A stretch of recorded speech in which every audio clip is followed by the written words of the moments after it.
I'm Dan Rundy. I hold the Schreier Chair here at CSIS. I'm really pleased that all of you are here. We're going to be having a conversation about the role of the private sector in achieving the Sustainable Development Goals. I'm shocked at the turnout. I think it's great. I think it speaks to the interest in this, but I would say that the reason I'm shocked at the turnout is that I think this has become something that is very accepted in the American private sector. I think there's been a lagging indicator here in Washington where I think they're not as well known, or at least in sort of, and so I think business is going to lead on these issues. This is a Chevron development forum, which I'm very grateful to Chevron support for this, and I think it's very appropriate that this is a Chevron forum. Let me just make a couple of points, and then I'm going to have my panelists help me with this, which is that there were 17 goals that were ratified in 2015. I've asked, is this international law? Is this a treaty? They're not really a treaty. It's kind of like soft law. It's kind of like you kind of need to kind of sort of do it. I know there was some sort of a vote in the General Assembly, but it's not necessarily a treaty in that sense, but it's in kind of the zip code of soft law. And what shocks me, it also I think something that we don't appreciate in Washington is the power of the United Nations brand outside of the United States. That international organizations enjoy a unique form of legitimacy and soft power and influence that we don't sometimes think about. So the fact that the UN has sort of laid hands on this collectively, I think has been very important. Just a couple other points. One is that there was something called the Millennium Development Goals that were sort of hashed out in a couple of smoke-filled rooms between sort of 1997 and 2000. And there were 7 of them, I think there were 7, maybe there was an 8th, but there were 7, they added an 8th, I think, afterwards. And so the point is that there was some complaining about it was too done in a smoke-filled room, it was too focused on sort of development and foreign aid, or so there was a specific kind of a paradigm in which we thought about these things. And so when they had a chance to do version 2.0, the SDGs, there was there was a sense that we needed to kind of open up the doors and have sort of an ongoing global conversation. I would describe it almost like a Montessori conversation that went on for sort of about 2.5 years. So the good news is that people felt included, and the good news is it was very interesting in the sense that and then they said, we want to just think about development, we want to think about issues like environmental sustainability, we also want to think about how the world is changing. There was a very interesting paper. It was a whole long process. The point is, when the smoke cleared, there were 17 of these, which I still think are a little bit too many. I have a hard time keeping the 10 commandments straight, so I have a hard time memorizing the 17 goals, and I have had very weird experiences where companies have said, I'm all about goal number 3, or I'm all about goal number 12. I'm not quite, I haven't memorized them yet. Now, some of you guys have, but I have not. So I think it's very interesting. But I would just say finally that what is particularly powerful about the SDGs is to be used as a framework for thinking about problem solving and having a common language to think about problems. And what has shocked me is the sort of the revolution in the private sector in particular. And so that's why I wanted to have this conversation about how the private sector would help to achieve the SDGs, not so much as to finance them, but as to achieve them, which is sort of a broader verb than finance. So, okay, so we've got some really thoughtful people here. We have Kelsey Freeman, who's from Nestle. Thank you for being here. We have Joanna Nessa-Tettel, who's from Chevron. Thank you for being here. We have Parag Mehta from MasterCard. And then we have John Morris, who's from 17 Asset Management. I'm going to ask each of them to briefly self-introduce because you have their bios, or you've seen their bios in the announcement and also on the web. But I'm going to start with Kelsey. In terms of Kelsey, you're with is it Nestle or Nestle? How do you pronounce it? Because I know there's a debate about this. Well, only in America is it Nestle. Everyone else says it much more poetically. It's Nestle. Right. I work for Nestle. It is a Swiss company, over 150 years old. I specifically work here in our new Arlington headquarters. We recently moved our U.S. headquarters from California to Arlington, Virginia, which is very, very exciting. My background is policy. I actually came from the Hill. I worked for one of the rare, we were just talking about this, one of the rare Republicans who actually cared about this stuff. So I am fortunate to now continue my work with a company who also cares deeply about the SDGs and about sustainability and responsible sourcing overall. So, but Kelsey, how does Nestle think about this? You're the largest buyer of milk. You're the largest buyer of sugar in the world. You have 400,000 employees, but you must support tens of millions of smallholder families around the world, but you also think about environmental issues. These goals bump up against your the whole way in which you operate. Yeah, so we are the world's largest purchaser of dairy. In the US alone, we buy $1 billion worth of dairy. We were actually founded as a milk company. So farming is a huge part of our business model.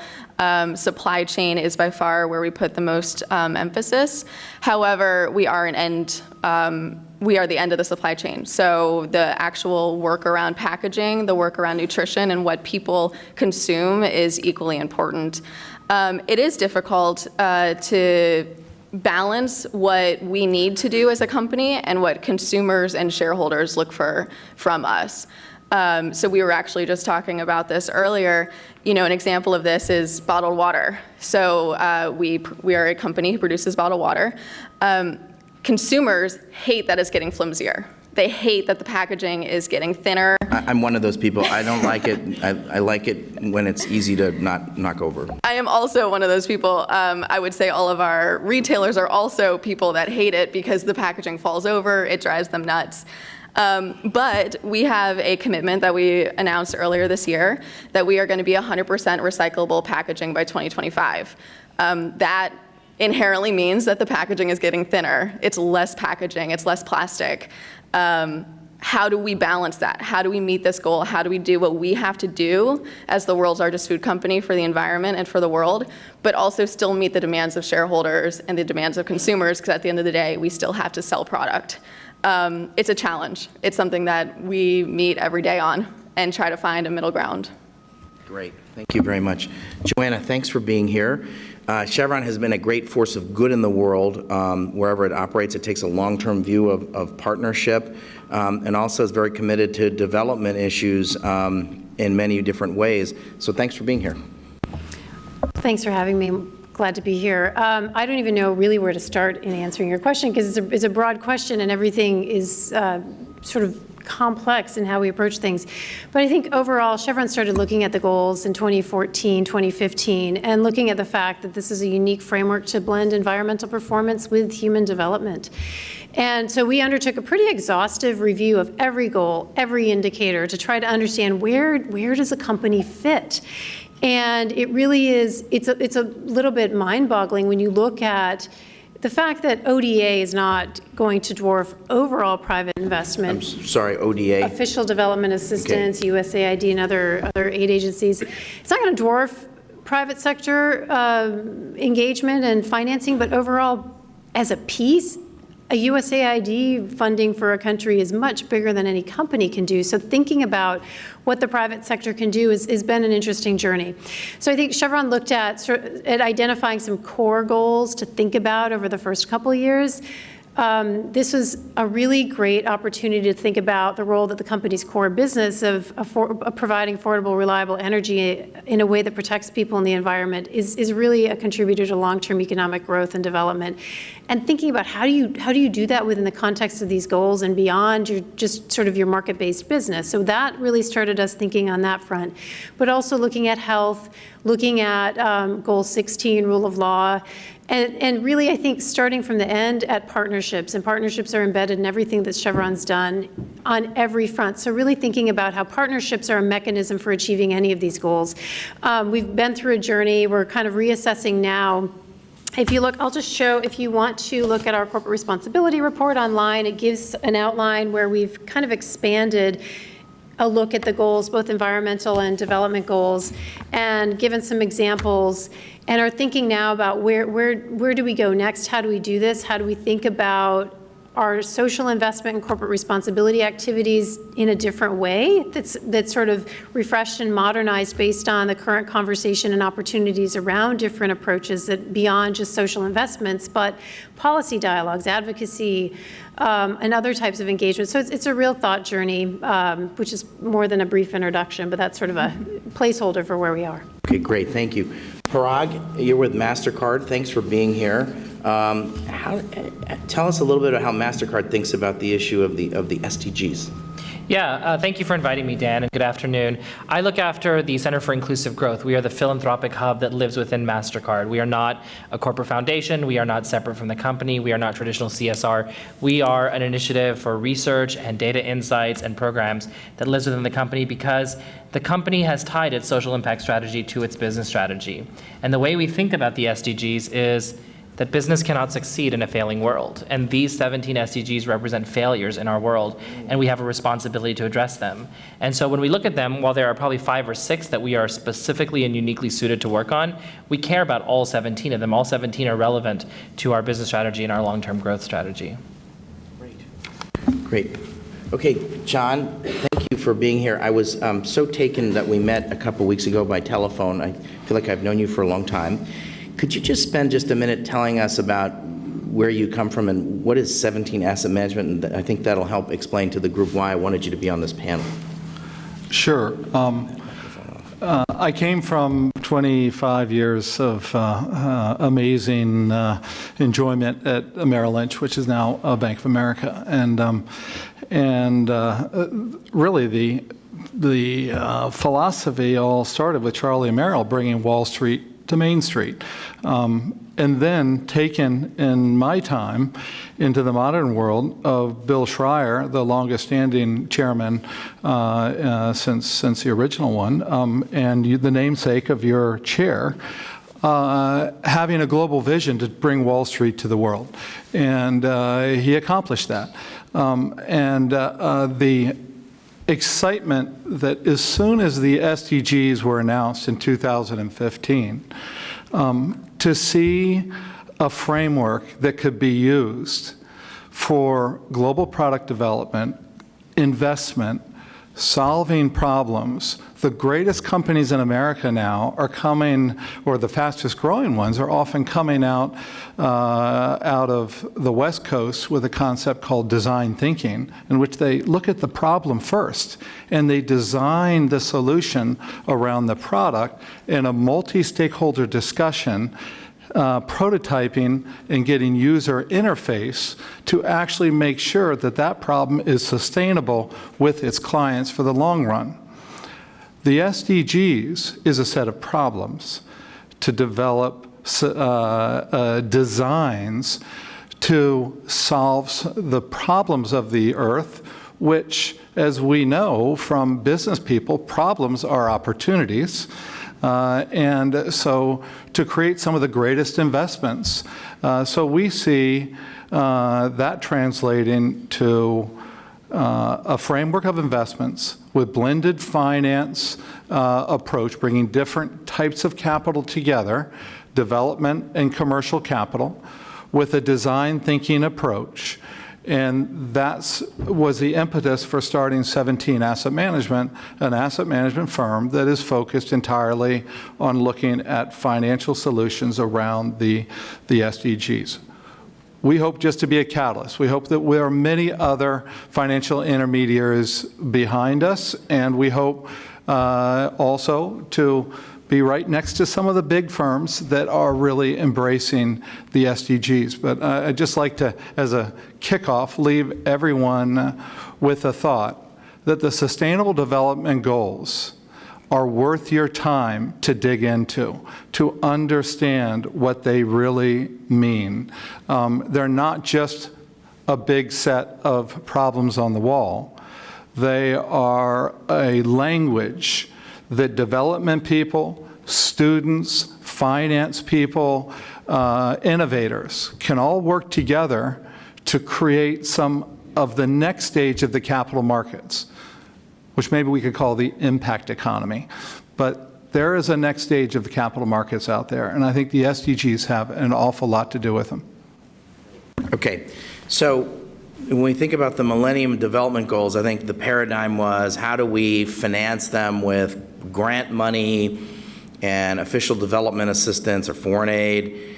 Each of the folks on this panel have been talking about something other, largely something other than that. And so could I ask each of you just to go just a little bit further and talk about when you think about the sorts of contributions or ways in which your company or organization is thinking about this. So how do, so it could be things like technology, it could be things like data, it could be business practices, it could be things like how do we draw in blended finance, it could be things like leveraging your supply chain. I'd love to hear how each of you thinks about this, because when we titled this Achieving the Sustainable Development Goals, it wasn't necessarily saying, okay, now there's this relatively small corporate philanthropy pot of money, and if we can just put the corporate philanthropy pot of money to this, we're going to achieve the Sustainable Development Goals. That's not going to happen, and though I think that is a legitimate part of the conversation. It's not enough for what, the discussion.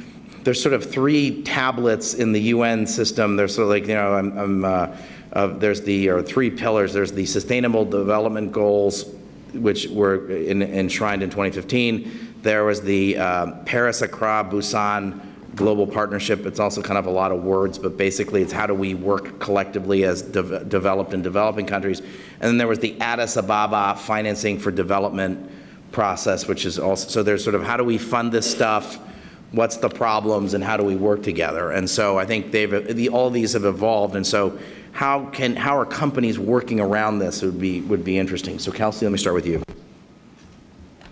Yeah. Sure. So we, like I said, we're a Swiss company, and I think because we're European, we actually look at things a little bit differently. We rarely, occasionally, but rarely throw money at things. For us, we bring our expertise, we bring our manpower, we put our boots on the ground.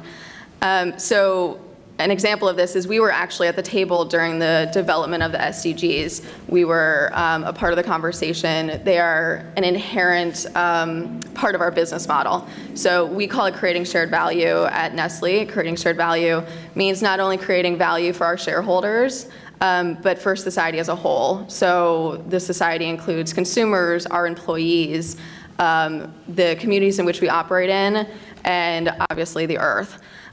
So in that, the SDGs are 17 goals with 169, I believe, commitments underneath them.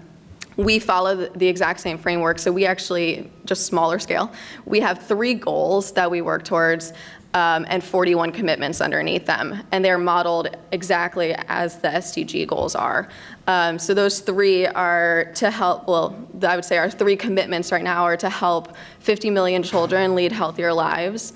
Our second goal is to help improve 30 million livelihoods in communities that are directly impacted by our business operations. And then the third goal is to leave a 0 footprint on the earth by our business operations.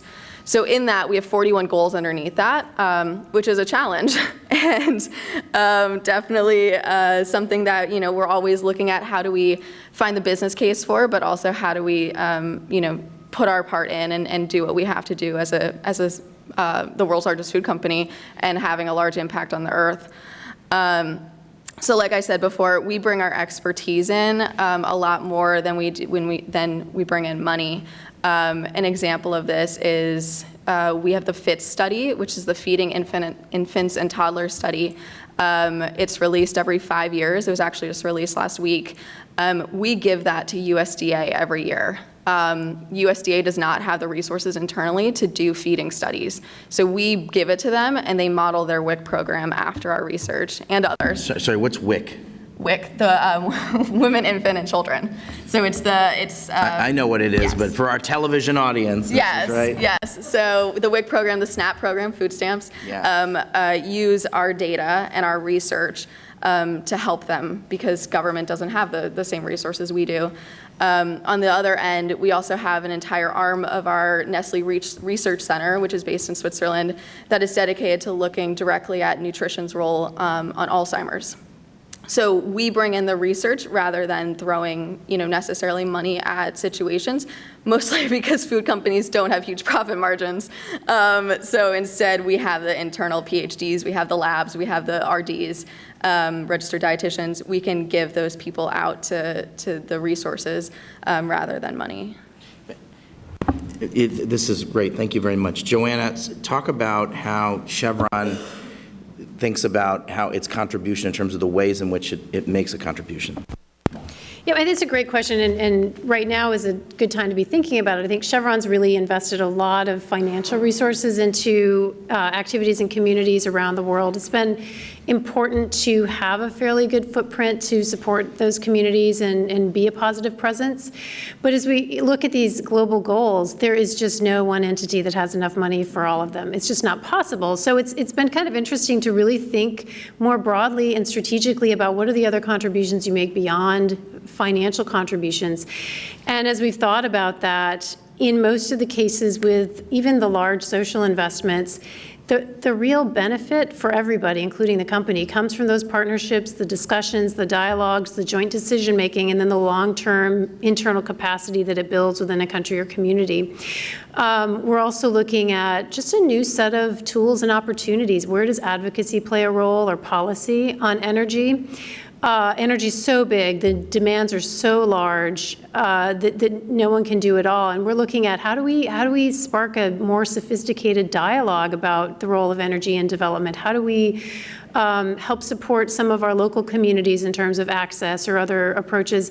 And then beyond that, where does advocacy play a role? Where does investment financing play a role? How do you catalyze your investments to make them bigger? Because I think everything has to just be bigger in order to achieve an agenda that's this large. Joanna, I'm just thinking about how your supply chains also are oftentimes are a really important driver of local development in the country, and also the fact that you often train up a cadre of professionals in a country.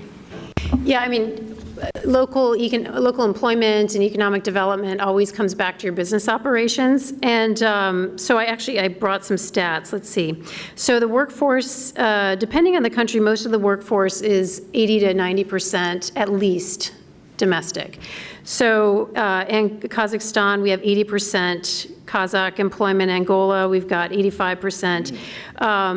And you've got, of course, constant need and desire to invest in local businesses. And so an effort to really build up local businesses to compete for on a quality and safety basis for your contracts has also been important. That looks a little bit different depending on where you are, depending on the local laws and just what that business needs. But this has been an ongoing source of conversation and not investigation, but source of conversation and exploration in terms of how do you support those goals. I think one of the hallmarks of Chevron's activities beyond just sort of the core supply chain is how do you build up a broader value chain beyond your business? How do you support the development of economic activity that's not tied to your business, but that helps communities to grow in other ways? A lot of places that ends up being agriculture. So Chevron actually does a lot of rural development, aquaculture, cassava, maize, things that you would not expect an energy company to be involved in, but that's what the communities need in terms of growing their local economy. So kind of it looks a little bit different in each place, but it's very serious and sophisticated, I would say. Thank you very much. So Parag, we had an interesting conversation upstairs, and you were talking about some of the different ways that MasterCard contributes to this. Yeah, so for MasterCard, our social impact work is not a small pot of CSR money off to the side, as you described it. First of all, it's ingrained in the DNA of the company across everything we do. Second of all, 12 years ago, when MasterCard went public as a company, we made a decision at our initial public offering to set aside 10% of our stock to create the MasterCard Foundation. Today, that's worth $20 billion, making it one of the richest corporate foundations in the world, and their entire mission is around financial inclusion in Africa. Financial inclusion ended up becoming the social impact strategy of the company writ large because at the time we became public, there were 2.5 billion people in the world who were financially excluded, meaning they didn't have a safe and secure way to earn and secure and save and store their money. And so the big problem there was cash. And a lot of the research coming out at the time was about the cost of cash. If you think about it, cash is very insecure. It's dirty. It's disgusting to handle cash. It leads to lots of illicit activities, and it creates a lack of transparency. And so we decided as both our business and our social impact strategy to go after cash, and that became our priority. Over time, that financial inclusion theory evolved to inclusive growth, which is it's not enough to connect people to financial services. You have to create economies that allow for equitable and sustainable economic growth for everyone, regardless of what segment of society you live in. And lo and behold, the Sustainable Development Goals come out, and 4 of the goals directly speak to that initiative. And so in 2014, we made a commitment on the world stage to financially include 500 million people by 2020. And earlier this year, after the US tax reform happened, our CEO set aside $500 million to invest in this effort. 20% of our savings from tax reform are going to this effort. And the last thing I'll say is this. We've been talking about this issue, and we talked upstairs about operationalizing it. I think that there are a number of things that have to happen to operationalize, whether it's how you leverage all your assets of your company, how you put the core competencies, how you get employees excited. But to me, one of the most brilliant things that happened in our process was a partnership between the CEO and the CFO. Because it's the CFO's job to look for the bottom line, to make the case to investors. And while we had activist investors who believed in shared value and who were pushing us on these goals, the CFO has to go before them every quarter and be able to make the case that we're using your money wisely, we're spending this money well. And so when that partnership happened with the vision of the CEO to do good in the world and the vision of the CFO to do well as a company, and they had a meeting of the minds and were able to articulate how everything we're doing on inclusive growth is going to lead to long-term business growth for the company, that was a special sauce that made this work. That's fabulous. Could you spend just a minute more, Parag, on the issue of technology and data? Yeah. Because I think that's something, in some ways, you're in essence a technology and data company. We are a technology company, and most people don't think of MasterCard as such. You think of MasterCard as the thing in your wallet, which, by the way, is made of plastic, which is not a renewable energy source, and we need to figure out new ways to produce the cards, maybe through wood or other means. But as far as how we're using our technology, we started a year and a half ago with something called data philanthropy, which is the idea that I think both of you spoke of. How can we leverage real-time MasterCard transaction data to solve some of the problems articulated in the SDGs? And there are a number of examples I could point to, but the one that's most relevant right now is there was a hurricane this weekend in North Carolina. Similar to what we did after Hurricane Harvey in Houston last year, we were able to partner with another private sector company, OnStar, to provide real-time transaction data about what's happening at gas stations and grocery stores, who's open, who's selling gas, who's running business, so that if you're in a car and you have the OnStar service, you're not wasting time driving around looking for your Chevron station. We can actually point you to where it is in real time and tell you that there's gas available here. And that's just one example of the power of data to provide insights to businesses and to people to make them more productive and more efficient, more prosperous, and more resilient. Great. John, so one of the things that has often been talked about is how do we tap pools of pension fund money, institutional investor money. So talk a little bit about the sort of interest or appetite that those sorts of investors have in this conversation, A. And then B, if you mentioned the term blended finance, how real is blended finance, or is it more something that just exists in the precincts of think tanks like this one? So. That's a great question. First, let's look at the asset owners of the world. There are 70 trillion in individual hands, 18 in America, 18 in Asia, and 14 in Europe. And of that, 20% of it is kind of family office, long-term, over one generation focused. There's another around 40 trillion in pension fund money, and another 25 trillion, give or take, in insurance money, and there's another around 9 to 10 in sovereign wealth funds. Those, the 20% from the individuals and the others, would all be categorized as long-term capital. Those are, as asset owners, their objectives are more than 3 to 5 years. Their objectives are 10 to 30 years. But over the last 20 years, most of the investments that have been shown to them have not taken on the risks that the risks that are associated with their money. In other words, they've been 5 to 7 year time horizons, where when you match up some of the developing markets and the risk to, call it a refugee issue, that if a certain country is able to bring in those refugees or be able to develop those people aren't moving to the next country in the pension funds or the insurance kind of payroll. So the issue of SDGs as a framework to actually match up to long-term capital, let's say 100 trillion of the 250 trillion of assets, is a really good framework for the institutional capital. And that's why the UNPRI, which is a signatory for all of the asset managers, over $60 trillion have signed up to the UNPRI, which covers the SDGs. So and I would say it's being driven mostly out of Europe. I obviously would love to see the U.S. really move along the direction. But I also think that the SDGs are a great framework for retail products. We've just been hearing from great companies and a lot of employees, but there's not too many SDG pension fund alternatives in the retirement plans for the individuals. So John, if I was a retiree and I went to, I don't know, T. Rowe Price or Fidelity, and I have a 401, I've got a retirement plan, and I get to pick from different funds. What you're saying is if there was a sustainable development goal fund that I could put my 401k into, that doesn't currently exist right now? Yeah, there's a number of products that can fit into those.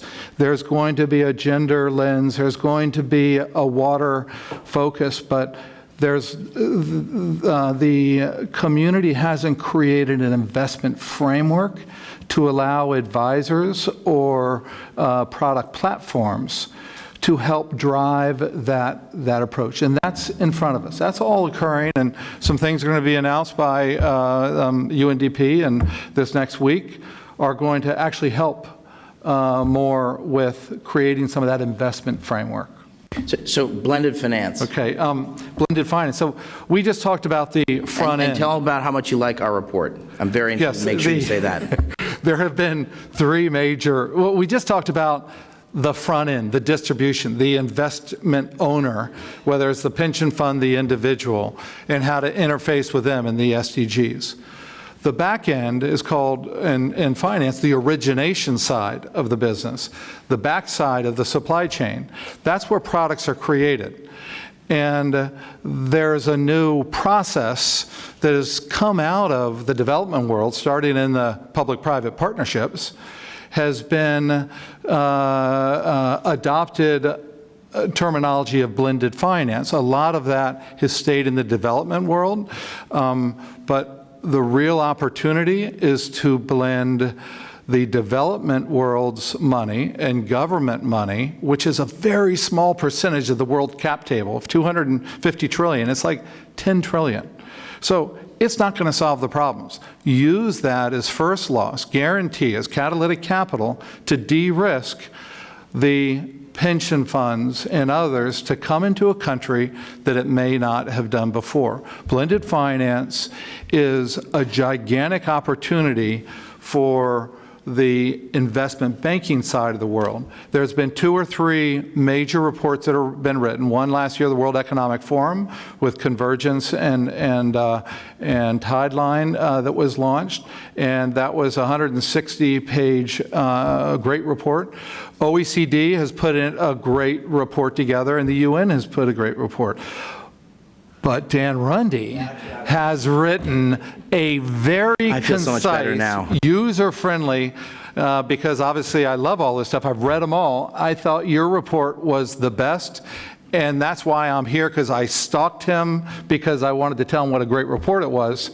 And I think now I'm we're going to good put you on friends. every panel I do from now on, John. This is great. This is great. I actually think, did Romina Bandura was the author, I think, right? And I think she's just a really fabulous researcher, and so I want to make sure I give her the props for that. We have some really great researchers here at CSIS, so thank you. Let me ask Larry Fink and Blackrock. So what has shocked me is, let me start with you, John, but I would be curious if any of you want to just react to this issue. So Larry Fink is a global asset manager at a company called Blackrock. Blackrock manages billions upon billions of dollars, maybe even more. Maybe I don't know if it starts with a T or not, but it's a lot of money. Yes. And so if you're a publicly traded company, so if you're a company on a stock exchange, so Nestle's on a stock exchange, and Chevron's on a stock exchange, and MasterCards on a stock exchange. All these companies have institutional investors like BlackRock, and so institutional investors like BlackRock have a lot of influence over large companies. It's just sort of if you have to pay attention. It's a separate world unto itself. It got a lot. There was a letter that he wrote that got a lot of attention. John, could you just I'm sure you know what I'm talking about. What was that letter, and why was that important? And then I'd welcome any of the three of you just to reflect on that as well. Yeah, BlackRock as a leader in asset management, I think $3.5 trillion or more. Maybe it's up to 4.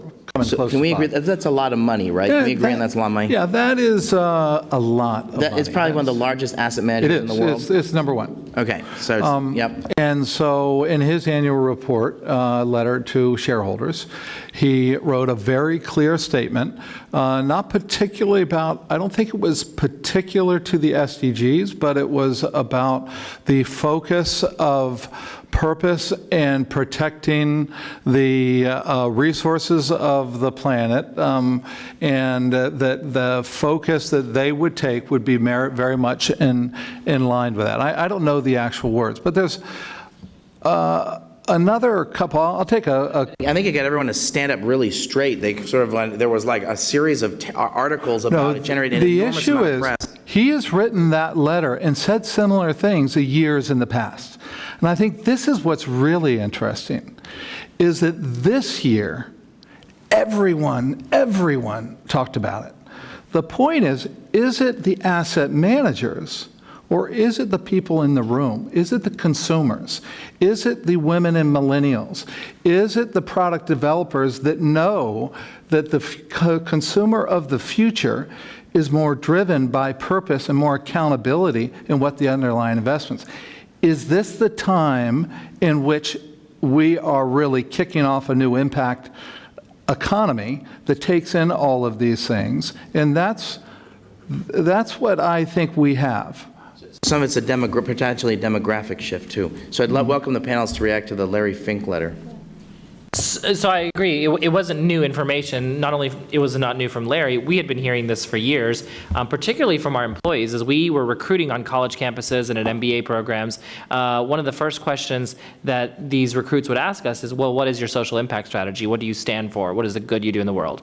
I wonder if part of the reason why it got so much attention last year was because not of the content of the letter, but of the context in which the letter was published, which is growing nationalism around the world, a lot more political instability, not just here in the US, but in a global context. And if this is a moment, or as we call it, an inflection point, for private sector companies to stand up and start filling the void that is being left by governments increasingly moving away from these responsibilities. So I think it's a combination of those two things. But you can see, even just here in the US in recent months with what happened with Nike or with Delta, that there is an increasing drive among consumers and among employees.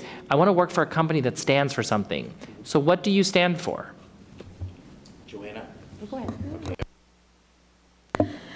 I will echo that. I think the employee effect is a huge part of why businesses are shifting or are looking to shift. But to go to that demographic change, as a CPG, we are CPG. Consumer products.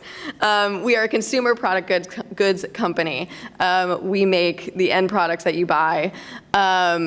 we are very well aware of what consumers are looking for and the shift. And, we are getting data every day that says the top 4 concerns of consumers are vastly different than what they were last year, let alone 10 years ago. The latest data I think we got said the top 4 concerns now are nutrition quality, animal welfare, packaging, and water use. So for us, that's a red flag, and it's okay, those are the top 4 things that we need to look at in every single product that we're putting out now, if that's what consumers are looking for. So it's definitely coming from the employees, because again, they are our consumers as well, and it's coming from the outside. But we are actually not traded in the US, which I think has always been a unique perspective for Nestle. Are you on the London Exchange? Yep. Okay. But for us, it doesn't matter. It's now I would say a global thing, and people are looking at how we operate and what we do more so than ever. I'll just use one quick example. And I won't name names, but you can look it up. There was another consumer goods company out there who was looking to shift practices, and they actually had activists show up to their investor meeting, their annual meeting, send in a petition and say, I'm looking for these changes, and the board had to vote on the spot. And so, I think that kind of... Did it win? Did it pass? Yes, it passed. Wow. And that mindset of, people know we're having our investor meetings, people know what we're doing, people can come in because they can say, I have 1 share of your company, I have a right to be there, and they do have a right to be there, and they have a right to have their voice heard. It's definitely a different shift now than it was maybe 10 years ago. Joanna? I'm learning a lot from listening to you. But yeah, no doubt, expectations are changing, and that letter was a very clear public signal, and what your employees say and what your consumers and customers say, it all kind of blends together into this sense that things are changing and expectations are changing. I think the hard thing is to know, what exactly do you do about it? How do you change or shift? I think for Chevron, the Sustainable Development Goals are kind of helpful because it is a globally negotiated framework. So to say, okay, we've looked at this and we can align with a lot of it has been really helpful, because when you hear all of these voices from all these different places, it's just kind of hard to know how do you work out a strategy based on that input. And the SDGs, I think, have put a good framework together for doing that and for assessing it. Okay. So I first came to Washington. I helped put multi-stakeholder partnerships together for AID, and I did that for a number of years. So each of your organizations in some ways comes up against some official aid agency, whether it's AID or some UN agency like UNDP or the World Bank or the International Finance Corporation. So could I ask, and I'd say that there's been a shift in the last 15 years where these institutions want to work a lot more. I also think there's a shift because of the Addis Ababa Financing for Development conference that talked about ODA, which is the fancy term for foreign assistance, as a catalyst, and not, it's important, but it's part of a larger conversation, that how can these official institutions work with the private sector? I want you to each talk about how each of you works with one of these institutions. That's kind of one question. But the other question is, so there's folks in the room who represent some of these institutions. What do you need from these large bureaucracies? Could these institutions do better? Or it would be the second question, okay? So who wants to take that on? So I would say in terms of large bureaucracies, the USAID has nothing on a large multinational company, because the bureaucracies are big and diverse and diffuse in any big agency. Chevron's been partnering with USAID for a long time. Dan, I think you put together one of the first USAID big company partnerships in the agency's history with Chevron in Angola. And since then, Chevron's been partnering with USAID really on a mission-by-mission level, depending on joint goals in the country, joint needs, budgets, and vision for success. What Chevron likes about USAID and looks for, I think, first and foremost, is extremely high quality of analysis and decision-making and implementation. Secondly, very, very high standards of governance and management. And third, just really strong technical capabilities. So we've had In fact, we're in the process of kind of doing a look back on all of Chevron's partnerships with USAID that we can get our hands on. We've kind of learned that in the early days, maybe record keeping and monitoring and evaluation was less important, so it's harder to find some of those records from the early days. But there's just a lot that we've learned over time, and I think that initially there was a lot of focus on budgets and financial support for those partnerships, and then over time they shifted to really technical support and doing more capacity building rather than large investments. But overall, we also work with DFID in some places, with the Asian Development Bank. We've got partnerships with a number of these different organizations, and I think the quality and technical capabilities has generally proven to be very good. The bureaucracy, I think, is always the big challenge in any of these large organizations that you struggle with.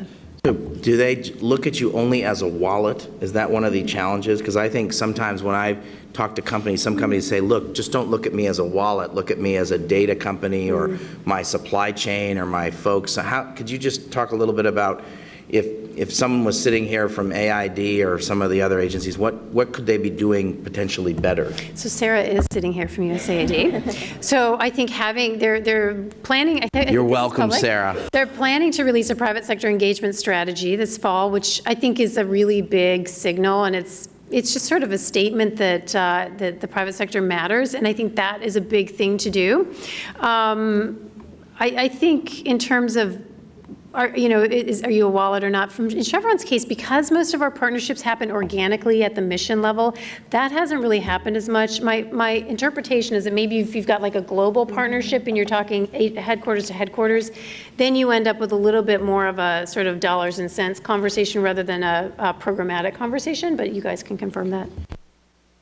So how does Nestle work with either the World Bank or UN agencies, or is it AID or the Swiss SDC or the alphabet soup of these organizations? How do you all bump up against them, and do you work with any of those?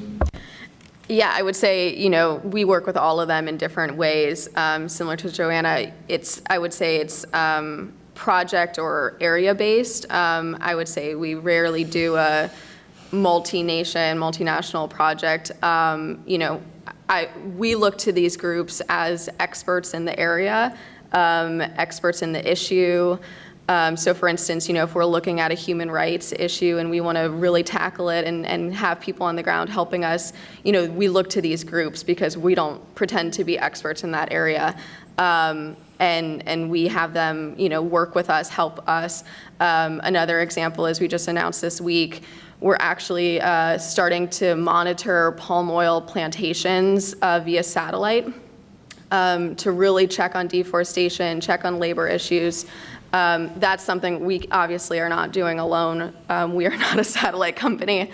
We also don't actually, own these farms. So we work with partners who have the technology, who have the people in the areas who can do that and provide us with that consumer transparency that we need. Okay, great. Okay, Parag? Yeah, so we have a saying at MasterCard that if you want to go wide, work with government. If you want to go deep, work with the NGOs. If you want to go fast, work with the private sector. But if you want to go far, you have to work together. And our approach to this is everything that they just said. We work with DFID and USAID and the UN and World Food Program and UNICEF and on and on. The way we enter that ecosystem, though, is what do we have to offer?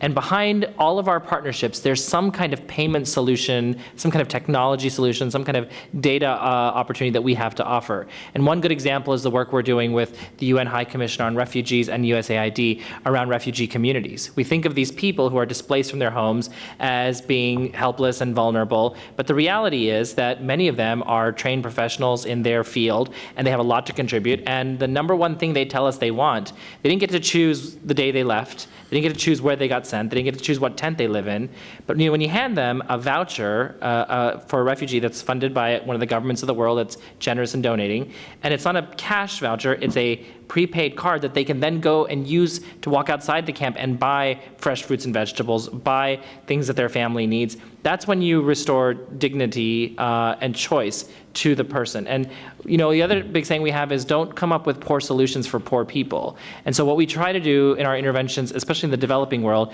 is to say the same things that people here in the US and in Canada and in Europe want.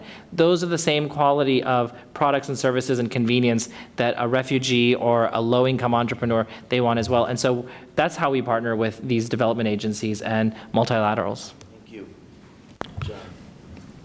First, 10% of our profits goes to UNCDF, which is the UN agency that serves the 47 least developed nations. So that's just where we started. Another partner that we have been working with is another area of the UN, UNDP, in the country of Jordan. And we launched 4 weeks ago, a design platform called 17 Jordan. In 17 Jordan, I've been in Jordan 2 of the last 3 weeks, in which we have brought in the nonprofits, the civic society kind of participants, together with the banks, together with the development organizations on the ground, to go through the priority SDGs from a business standpoint, which are the ones that are the most investable, and then which other SDGs solve the most problems, which are the most human issues.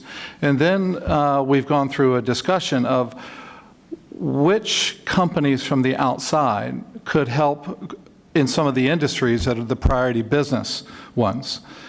And then based on those questions, what would you, representing the communities here, require from those companies to do in order to be really thought of as great corporate citizens? And what would be the list of requests you would have of them? Now, the design problem is you've got 10 million people in Jordan, 2.5 million are refugees. You've got about a 20% and growing fast unemployment in the non-refugee side. You've got 40% unemployment with women. You've got the lowest women financial inclusion throughout the whole Middle East, including Saudi Arabia. And you have ISIS starting to show its recruiting head in some of the camps and with the youth in some of the surrounding areas. And the surrounding areas, while it's been a stable government for years, are starting to get anxious because they don't have the jobs. So a small solution over a long period of time is not going to work. And so Jordan is aware of this, and so are the amazing countries that are providing so much aid. So we also are in discussions about blended finance structures that would go into industry by industry and create jobs and create employment that would be seen as a welcome to the society there. They need some quick successes. We all should want that of a country of Jordan that's taken on so many people over the years. And it is what is wonderful to see is how USAID, the Canadians, the Dutch, DFID, are all working together, looking with the World Bank, looking at how to accelerate that. And they realize that a lot of what is going on is too much debt. They need private companies to start coming in, and they need it from a long-term investment. That's where blended finance comes in to say, how much are you willing to subsidize or put first loss or protection to allow other investors to come in and get that return? So that's a design challenge around these issues that takes everyone to come together. And it's really been an amazing 3 weeks with the level of, as a new company, the level of teamwork that the people in the development world are doing based on an issue in Jordan, that with the hopes that it's going to bring in private companies over the next year. Great. Okay, so one of the things that has struck me about the SDG discussion when I've had with companies, I've had this, as I said earlier, sort of this weird experience where companies will say, my favorite one is goal number 4 or goal number 7. And like I said, I haven't memorized them. Not sure I will memorize them, but I will just say that they are. So what I would like each of you to do is tell me what are your, don't tell me 7. We love all 17 and it's a unified whole and you can't answer this question. That's a non-answer. So you have to tell me what are your 3 or 4 favorite ones and why, and how why does it matter to your company? Because It's been very interesting to me, and I think one of the reasons it's been so attractive to companies, two reasons. I think one is that the companies had an involvement in the development of the SDGs, but I think the second is that it's a common language and a common framework that has allowed companies to sort of take this on. So I'd like each of you to tell me, okay, what are your 2 or 3? What are they? Don't say it's goal number 3, because not everyone in this audience will have memorized goal number 3, or so you have to say it's goal number 3, which is this, and that's why I like goal number 3. So let me start with Kelsey. What are your 2 or 3 favorites? What are they and why? So I will just go ahead and say that we are a food and beverage company, so obviously the ones dealing with nutrition are by far our favorite and ones that we feel we can have the biggest impact on. So ending hunger, I think it's, achieving food security, improving nutrition, that one, I would say that SDG is by far the one that we incorporate the most into our goals, either through improving our products, so reformulation. We're right now reducing sugar, saturated fat, and sodium in our entire global portfolio line. In the U.S. alone, we've decreased sodium by 25% already throughout our frozen products. Additionally, in the developing areas, in the low-income areas, we are working hard to provide fortified products. So we have products like Nido and Milo that are here in the U.S., but are obviously a global product and are fortified so that people... It's like flour? What is this? What's Nido and Milo? Nido and Milo. One is a powder that you can mix into like cereal. You can mix it just with water. You can do it with anything. The other one is a drink. Okay, so it has like vitamins and iron and things like that. So it's essentially, it was geared in its creation towards children, ensuring that they're getting adequate nutrition from early on through adulthood. But now we're seeing, especially in these areas with refugees and elsewhere, the need to supply those to adults as well, because the need for fresh fruit and vegetables is huge, and it's just not available in a lot of areas. So where we can supply it through these ready-to-drink and already created products, we're working towards that. Great, thank you. Joanna? I don't think anyone's ever asked me what my favorite goals are. So I think both from Chevron's perspective, I have my own personal favorite goals, but definitely goal 7, affordable and clean energy. Goal 17, partnerships, is really, really critical. And then goal 16, we talked about this at lunch. Goal 16 doesn't get a lot of airtime, but it's around rule of law, justice, human rights. That's a really critical one for the company. But again, take a look on our website. You can see what we pulled out. But I think if I thought about where do you spend time and where do efforts benefit the most, those are really critical. So one of the things, so I will complain about there's too many goals, and my head hurts because there's too many of them, and then my head hurts because there's 169 sub-indicators. I mean, I don't know who came up with the term sub-indicators, but 169 sub-indicators. So I do complain about that, but I will say some of the things that's been very interesting and what has stuck. One of the things that's sticking is there's a goal in there for national identification, which you think, why does that matter? And this is, I think, probably under goal 16, which is about, okay, there are many people in the world that don't have the equivalent of a social security number or some kind of government identification. They are, in essence, stateless people. So if you're a non-person, you can be trafficked. If you're a non-person, you don't go to school. You're a non-person, you may not be able to own land or get a bank account. So I think Modi in India, I think, has made a big push to try and get a national ID, because I think even in India, there are many people who may not actually be kind of on the books, if you will. So I think they're using iris scanning or something like this. I think there's been a big discussion about this, but they're going to have 1.1 billion iris scans in some database, and so they're going to have every single person. So I actually think if you care about things like refugees or trafficking in persons, or you care about things like basic education, so I think one of the things that the UN SDGs have done has been there have been certain things that kind of stick out that seem a little bit niche-y or a little bit obscure, and you'll say, well, why is that in there?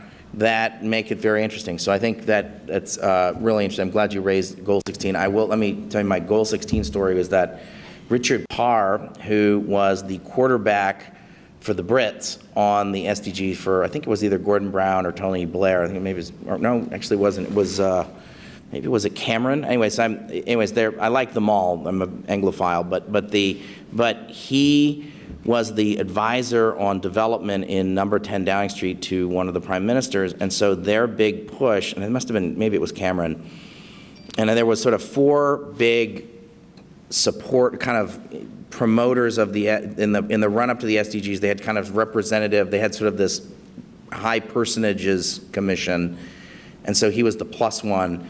And so he asked me to come to number 10, which I'd never been to, and I was far more excited about visiting number 10 Downing Street than visiting the White House, because I'm, like I said, an enormous Anglophile. I love Margaret Thatcher, so I was really, and I love Winston Churchill. And so I was really excited to go. And his whole thing was, our big thing is Goal 16. And it was all about governance and rule of law, what Joanna was talking about. I was like, okay. So I was willing to make an exception for the Brits, because I do love the Brits. So I was like, okay, I'll get on board and bang the gong for Goal 16 because I'm with them. So anyway, so I like Goal 16 too. I'm glad we're having this discussion. Glad we can have this moment. That's great. Okay, so Parag, what are MasterCard's favorite goals, if I can put it that way, and how does MasterCard intersect with their favorite goals? Well, first, in the spirit of Goal 16, I should say, I want you to rethink your love of Anglophilia, because as an Indian who was colonized and subjugated by the British, and in particular Winston Churchill, who was responsible for the death of 8 million Bangladeshis through starvation, goal number 2, zero hunger. For MasterCard, the ones, obviously we care deeply about ending poverty, we care deeply about ending inequality and economic growth and decent work. I really like whoever at the UN chose to use the word decent work. Bravo to you, because we need a definition that talks about decency of employment and of employers. But the one that I like the most is number 17, which is the partnerships for the goals, because as we say, you can't grow together unless you go together, and we have to do this with other people. And the reality of MasterCard is we are a global network that connects 210 countries and territories around the world, but everywhere we go, we are doing it in partnership, whether it's our business strategy or our social impact strategy, and our approach to the SDGs has always been founded on partnerships. Okay, so John, what is your favorite goal? Goals. And you can't say all 17, because that's why it's called 17 asset management. Yeah, exactly. Our approach is a place-based approach. So right now we're focused on Jordan. Probably East Africa might be next, or Colombia, maybe cities in America. So the favorite one is the favorite one of where we're working. And right now what we're working on, I would say the primary SDG that interests me is sustainable cities. Jordan has gone from 1.5 million to 4 million people. And I would say by focusing on a primary smart city approach. Amman's gone from 1.5 million to 4 million, yeah. The tertiary effect, or the secondary effect, is on SDG number 5, women. Women, and then after that, education. Because women are not able to work because they can't get to work, because they can't get their kids into childcare, because the city doesn't have any real public transit. If the kind of investment that Dubai did in the 90s to create different cities with outside capital and other companies coming in, created a metro rail or mass transit that each stop there would be working in companies that would have child care in them, so women could move with their children and have good care for the children and be part of the workforce. We would have a smart city, and you would have a location that people also will come as tourists and move around and really embrace the culture that people will be proud of. And so you'll create pride in the nation, you'll be pride with the community, you'll create tourism, you'll engender the workforce, and when women work, their sons respect them, so you start changing a paradigm, and all is good in the world. So, you've all been very patient audience. Let me hear from all of you. Okay, so this woman here, my friend Tony Carroll, and my friend in the back with the SDG lapel pin. Okay. Hi, I'm Susan Markham, and I was wondering how the other panelists. What institution are you with? I am actually with a for-profit company called Smash Strategies, formerly of USAID. Yep. And so I'm focused on Goal 5, gender equality, and I wondered how the other three panelists think about Goal 5 or integrate gender into the goals that you are focused on. So let's bunch these together. My friend Tony Carroll.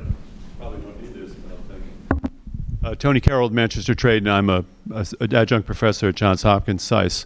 What do you do to maintain the focus on individual projects that they adhere to goals? And do you have a process that scrutinizes projects on an ongoing basis to see if they're satisfying the original goals? Because we've all been in the development world and see that projects take on a different life than what they're originally designed to do. So it's this ongoing process, and maybe it's a MasterCard question because you seem to have a lot of different projects. Do you scrutinize these projects to make sure that they adhere to the original goals? My name is Dan Silverstein. I'm a private sector and capital markets advisor. Because there's been so much discussion, I have a question, but I want to make a comment if you let me. I know you like people to, I know. There's been so much discussion about effectively how you score companies to be sure that they're doing the right thing. I represent Bioversity International, which is a CGIAR research center in Rome, Italy, which has created the Agrobiodiversity Index, which scores companies and which aspires to speak to Wall Street firms in order to inculcate them with the idea that one of the questions in the quarterly comments with earnings results with the CFOs is, how are you scoring on the Agrobiodiversity Index, and are you advancing or retarding the protection of the environment? My question is for Mr. Morris. You made a passing reference that I found intriguing, but you didn't speak about it at all, which was regarding your thought that there is a new capital markets evolving.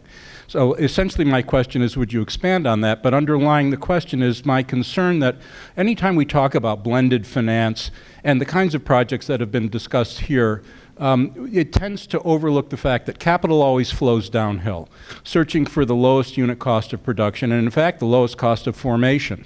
And so my question to you is there something about what you see in the future for capital markets that effectively can compete with other projects for which capital formation represents a lower cost to the private sector? Thanks.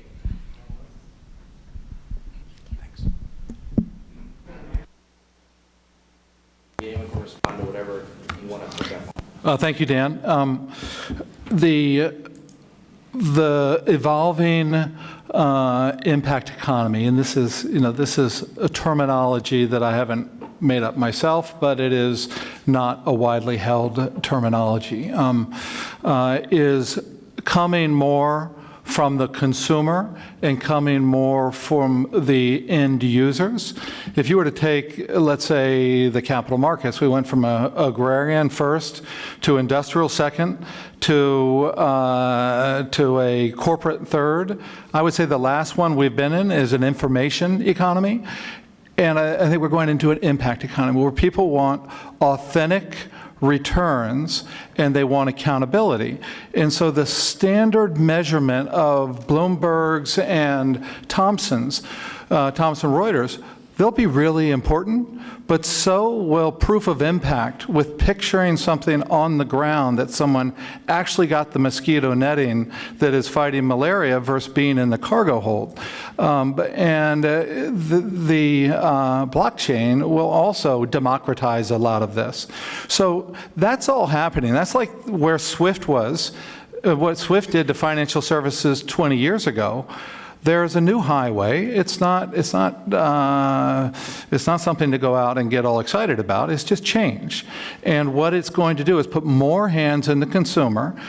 And that's happened in most every other financial sector. It's happened in, with lodging. It's happened with buying goods. It hasn't actually happened in putting financial capital together. I think that's where it will happen, and there will be a lot more metrics that will come from many different sources to show to the investors accountability. And some of it may be reputational that hasn't come yet in financial services. Because I do think the millennials and I do think the direct consumer is going to have a lot greater say 10 years from now than they do today. And that's all good. I'll respond to Susan's question about gender equality. So we approach this issue from a number of perspectives. The first is obviously how we model leadership at our company. You will look at our management committee and you will see that we have made a real effort over the last 5 years to promote women to leadership roles throughout the company and meaningful leadership roles. When I talked about the CEO-CFO partnership, the CFO is a woman in our company. We also, equal pay is a big issue for us, and it's one that our CEO has told everyone in the company, every supervisor, that is part of your performance review, you will be evaluated on how you compensate your employees and if you're paying women fairly and equally to the men doing the same jobs. But then I will say from a programmatic perspective, we at the Center for Inclusive Growth, the majority of our funding actually goes to programs that benefit women entrepreneurs because we recognize that women entrepreneurs are catalytic in their communities. We are not looking at a base of the pyramid strategy. I like to say we're looking at the layer above the base, which is who are those small and micro entrepreneurs, who are those workers who, if you connected them to digital financial services, if you got them out of the cash economy, that they would have a catalytic impact up and down the pyramid. And the research repeatedly has shown that invest in women. So in Bangladesh and Egypt, we're digitizing payroll for Levi's factory workers, majority of them women. In Indonesia, we're doing training for low-income women entrepreneurs to teach them how to open their first businesses. In India, we're working with women entrepreneurs to help them create small women's chambers of commerce so they can be peer advisors, because it turns out when they go to the men for the advice, they get condescended and talked down to and dismissed. And in all of these places, we're investing in financial inclusion so that when women bring home a paycheck, it's not there for their mother-in-law or their husband or somebody else to take and do something else with. It's there in their digital wallet that they can use to pay for healthcare, pay for school, and pay for groceries. Joanna? That's really interesting. Tony, can I just clarify, are you talking about how do you make sure that your programs are achieving the original intended goals or the Sustainable Development Goals? Okay. Yeah. So on your question, I think it varies kind of in project size and complexity, but we try to build in inflection points. Sometimes we'll have like a very serious, active contract to do monitoring and evaluation. In other cases, it'll be more like a working team that sort of assesses and does portfolio reviews and then kind of makes adjustments where needed. But we can talk more about that because we actually spend quite a bit of time on that. And then on Goal 5, Chevron hasn't particularly picked out women's equality as a core focus, but it builds in wherever that is something that shows up as necessary in terms of HIV/AIDS treatment and attention, or village development organizations, how women are incorporated in economic opportunities there. It'll just depend really on the location, the situation, the programming, but it's built in wherever it will have a benefit. So in terms of Goal 5, we look at it from two perspectives, both from the employee perspective, or company perspective, as well as the supply chain. So within the company, we are 100% committed to equal pay. We did that last year, and that is already completed according to our external audit. And then secondly, here in the US, just an example, we announced 2 years ago our parental leave policy. We offer women here in the US 6.5 months, which I will be taking advantage of next year. That alone, I think, is just a sign of the investment we put into women, allowing them 6.5 months, giving them that legal right to be out of the office, knowing that their job will be safe. In terms of the supply chain, we have a rural development plan. Women are an integral part of that because around the world, as you know, many farms are women-run or have women working on them. A program I can think of specifically in Pakistan, we do a lot of work around women in dairy farming because a lot of women are working on dairy farms, and we have a leadership program to help them actually buy their land and own it, and then therefore own the farm. Great. Okay, other comments from the audience? This woman here, and this gentleman here, and this young man here. Okay. Makani Tungar, I work for TechnoServe. A lot of the programming you've discussed today has been overseas programming where there's the greatest amount of poverty, but there are also high poverty levels here in the United States. Do you think there are lessons from the work you've been doing overseas that could be better applied to programming and for the poor here in the United States? Thank you. Hello, I'm Iyad Al-Aymat. I'm from Jordan. First of all, thank you for the work that you've done in our country. I'm working as an intern in the Congressional Management Foundations. My question is it possible for you to give a fund or support for one of the SDGs that's not in line with your work? most of these SDGs are complete each other's. So do you have some kind of strategic thinkings of how do you work in one of the SDGs to be able to complete the other one?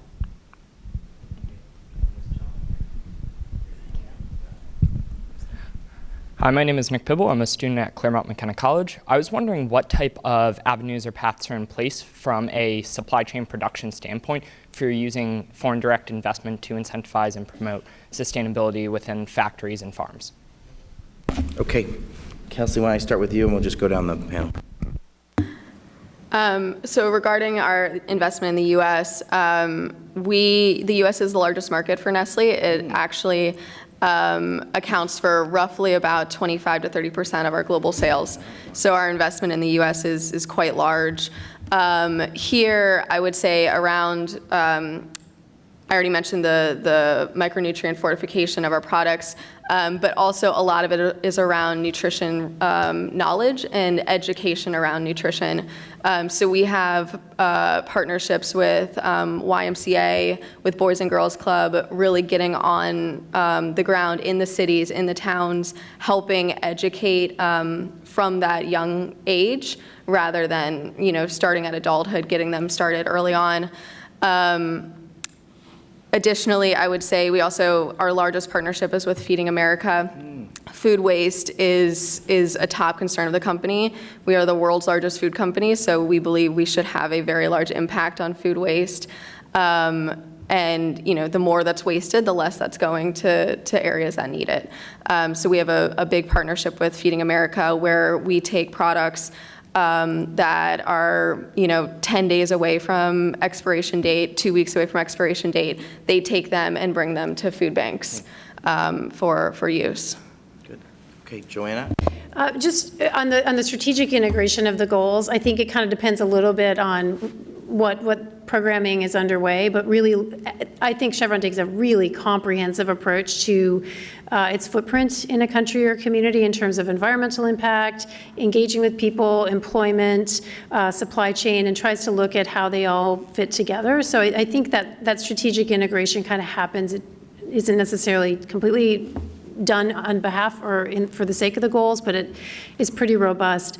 I'm really glad you asked the question about the U.S., because I wanted to actually talk about that. So when I started at Chevron a few years ago, 4 years ago now, I joined it as a developing country company.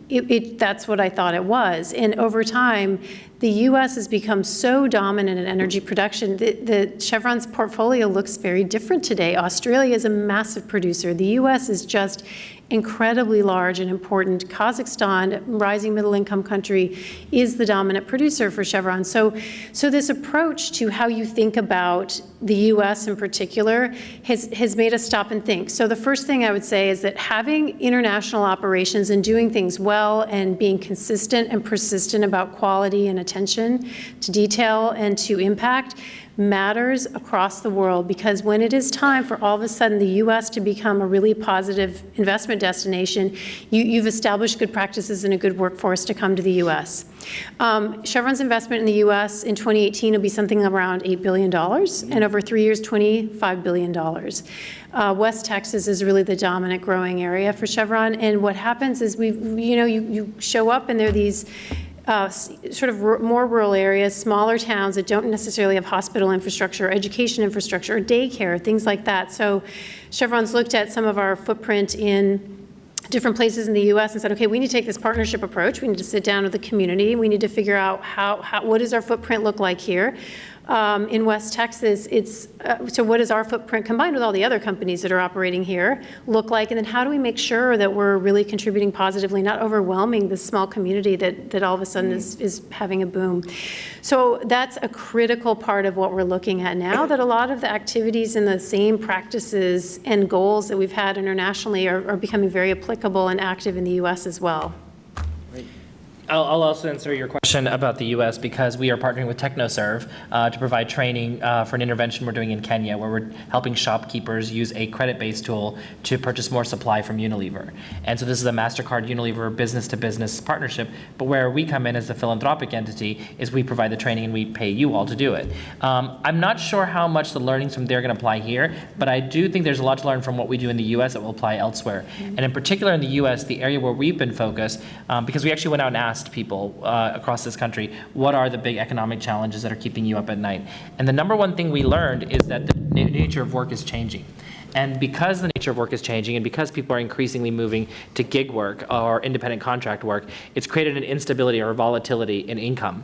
And so what we're doing is trying to develop tools that will help Uber driver, the Lyft driver, the Etsy craftsperson, the Care.com home worker, to manage all their finances in one place, meaning all the income comes through one portal, and then they can budget in that portal, and then we can use AI to help them drive decision making. So if you're an Uber driver, your app should be able to tell you when are the best times to drive Uber, what are the best routes to be on, so you can maximize your productivity and your profits.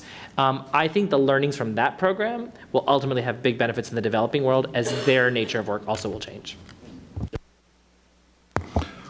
I'll start with the foreign capital question and how it can impact the supply chain.